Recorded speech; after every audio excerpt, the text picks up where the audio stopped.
Hi students, complex నెంబర్లో next problem అయితే చూస్తాం. సో ఇక్కడ అడిటివ్ ఇన్వర్స్ మల్టిపుల్గేటివ్ ఇన్వర్స్ అయితే అడిగాడు. ఏ వచ్చి 3+2i 1+2i next 7+24.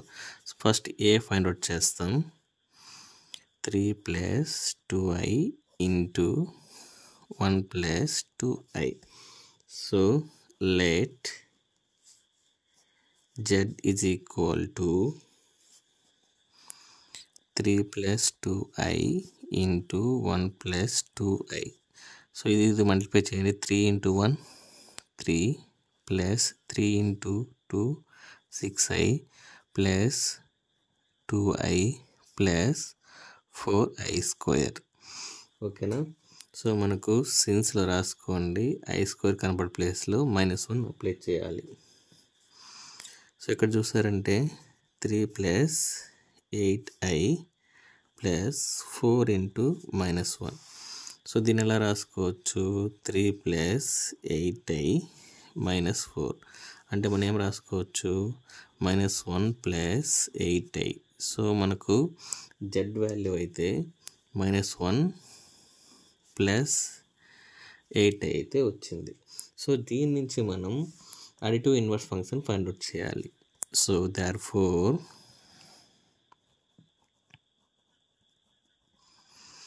Additive inverse. So additive inverse function ఏంటంటే z is equal to -z అంటే దీన్ని మైనస్తో మల్టిప్లై చేయాలి. సో మనకు z ఏంటి? z is equal to -1 plus 8i. So -z అంటే దీనికి -1 అప్లై చేయాలి. ఓకేనా? సో మైనస్ అప్లై చేస్తే ఏమవుతుంది? 1 minus 8i వస్తుంది. సో ఇదే అడిటివ్ ఫంక్షన్. దాన్ని మనం z బార్ అనుకోవచ్చు. ఓకేనా? సో ఫస్ట్ మనం ఫైండ్ అవుట్ చేసాం. క్లియరా? Next multiplication function find out చేస్తాం. Multiplication inverse. సో దీనికి ఫార్ములా ఉంది. సో దీనికి ఏం ఫార్ములా అంటే z equal to x minus iy divided by x² plus y². ఇంతకుముందు ఫార్ములా నేను డివైడ్ చేసి రాశాను, ఇది అలా రాశాను అంతే. సేమ్ రెండు ఒకే ఫార్ములానే. సో ఇక్కడ మనం చూసారంటే ఎక్స్.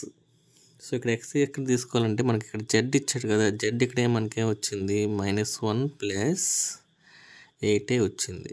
సో దీని నుంచి x is equal to -1 y is equal to +8 అనేది మనం సబ్స్టిట్యూట్ చేయాలి. అప్పుడు x ప్లేస్లో మనం -1 -8i ఇక్కడ ఎందుకంటే 8 ఉంది. సో ఇక్కడ 8 అనేది నేను సబ్స్టిట్యూట్ చేసిన. మైనస్ ఆల్రెడీ ఉంది కాబట్టి మైనస్ పెట్టిన. ఎక్స్ ప్లేస్లో ఏం పెట్టాలి? -1 whole square ప్లస్ నెక్స్ట్ వచ్చి 8 whole square. సో దీన్ని ఎలా రాసుకోవచ్చు? -1 8i divided by 1 plus 64 అని రాసుకోవచ్చా? సో దీన్ని -1/65 -8/65 i అని రాసుకోవచ్చా? సో వాడికి సమ్ అనేది కంప్లీట్ అయిపోతుంది. సో మనకు ఆన్సర్ ఏమొచ్చిందంటే -1/65 -65i. ఇది మనకు వచ్చిన ఆన్సర్.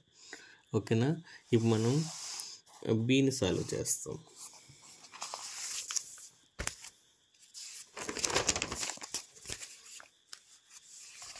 సో బి అయితే సాల్వ్ చేస్తాం.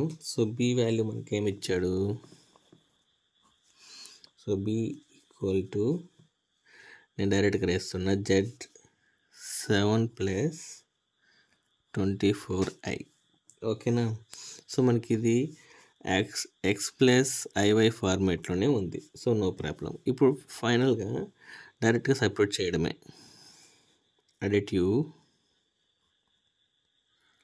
Additive inverse. So additive inverse of z is equal to -z అనమాట. సో ఇక్కడ -z అప్లై చేస్తే ఏమొస్తుంది? -7 మైనస్ 24i. ఓకేనా? సో జస్ట్ మైనస్ అప్లై చేసినాను జెడ్కి. క్లియరా? నెక్స్ట్ ఇంకోటి మల్టిప్లికేషన్ ఎలా అని చెప్పచ్చు, ఇన్వర్స్ ఆఫ్ జెడ్. సో దీనికి ఫార్ములా చూడండి, ఇక్కడ రాస్తాను. Z is equal to x divide by x square plus y square minus i divide by i y divide by x square plus y square. So ఇక్కడ value compute చేస్తాం.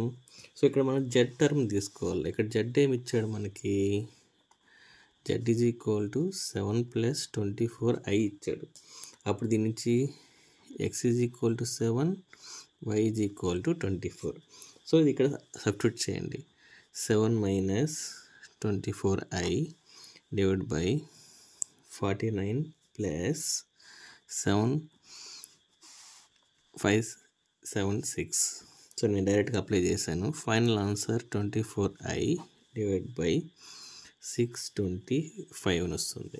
So దీన్ని కూడా మనం ఎలా రాసుకోవచ్చు, 7/625 మైనస్ i 24/625 రాసుకోవచ్చు. ఓకేనా? ఆడికి సమ్ అనేది కంప్లీట్ అవుతుంది. Thank you.